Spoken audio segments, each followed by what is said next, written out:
Assalamualaikum warahmatullahi wabarakatuh. A'udzu billahi minasyaitonir rajim. Bismillahirrahmanirrahim.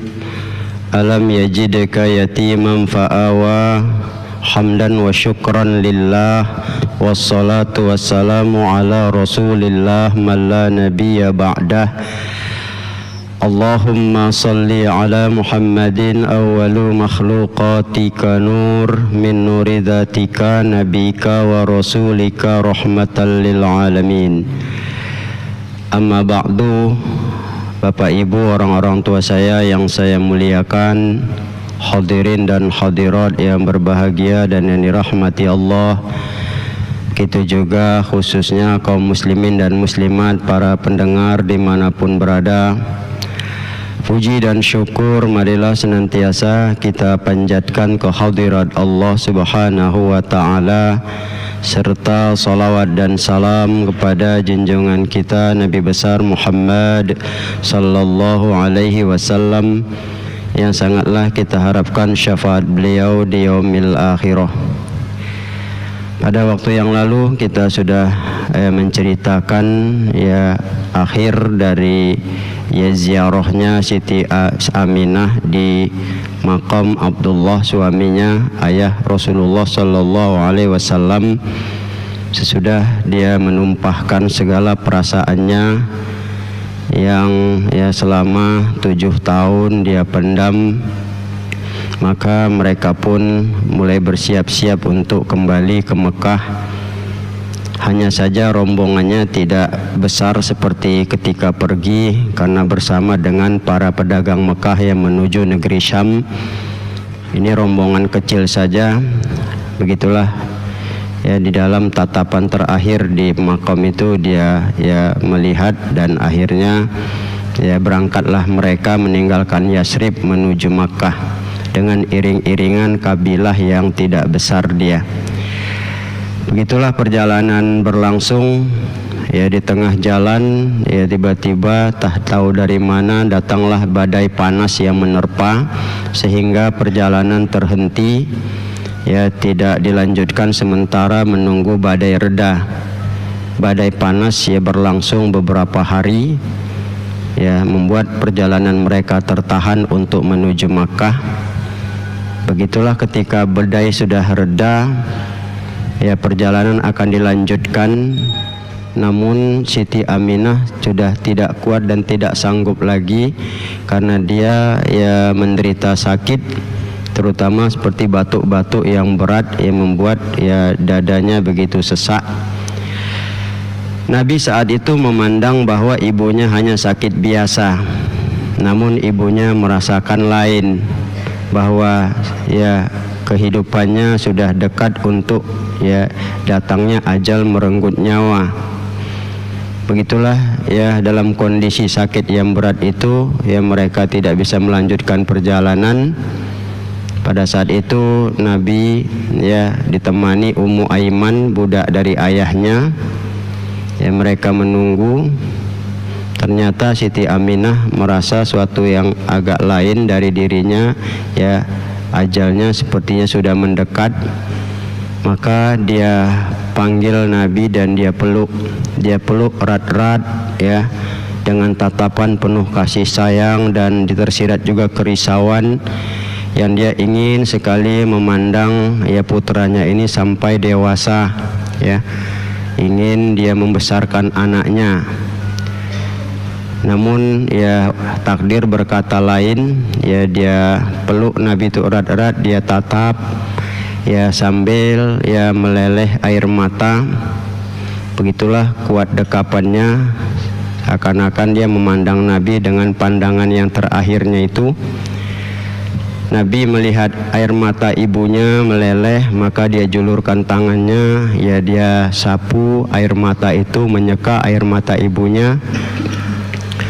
Dia berharap ibunya mengatakan beberapa perkataan kepadanya, namun tidak ada sama sekali, hanya tatapan yang ada.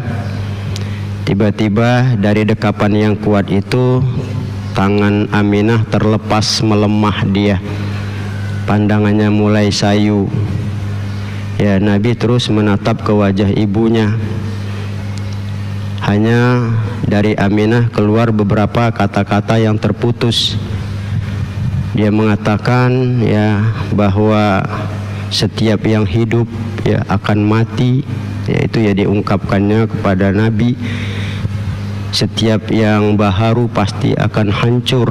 Ya, dengan kata-kata yang terputus itulah ya dia mengatakan ya setiap yang dewasa itu ya akan musnah, setiap yang besar akan musnah. Aku juga akan mati, kata Aminah ya, sambil terputus, aku juga ya akan mati pula. Itu yang diungkapkan Aminah ya. Maka dalam kata-kata seperti itu ya, dia juga mengatakan, hanya saja aku ingat ya, aku siap untuk menerima kematian ini. Namun aku ingat ya bahwa aku telah melahirkan anak suci ya, aku telah melahirkan anak suci dan akan memberikan kebaikan pada mereka semua. Itulah yang diungkapkan Aminah. Tiba-tiba sampai situ kata itu terhenti, terdiam, dan seakan-akan dan bahkan itulah nafasnya yang terakhir, sehingga ya ajalnya pun pergi meninggalkan jasadnya. Nabi melihat ibunya terdiam, dia menggoncang badan ibunya sambil berteriak, ibu, ibu, berulang-ulang dia memanggil ibunya. Dia berusaha meraba semua badan ibunya menggerakkan, tapi tidak bergerak sama sekali. Dia terdiam, ya keadaan hening. Ummu Aiman yang melihat begitu, ya melihat kondisi Nabi yang ya cukup haru dia pandang saat itu sambil berteriak memanggil ibunya. Apa artinya ini? Kata Nabi bertanya sampai 3 kali, apa artinya ini? Dia tidak memahami bahwa ibunya telah meninggalkan dia selama-lamanya itu ya. Maka Ummu Aiman dalam keadaan haru, dia rengkuh Nabi, ya dia peluk sambil menangis. Ini mati anakku, katanya kepada Nabi ya.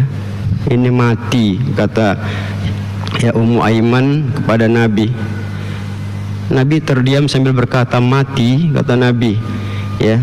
Begitu kesedihnya Nabi dalam mengatakan kalimat mati itu, sambil dia berpikir, inilah rupanya yang juga dia merenggut ayahku dari ibuku. Dan kematian inilah pula yang membuat orang harus terkubur di dalam tanah dan tidak pernah kembali lagi.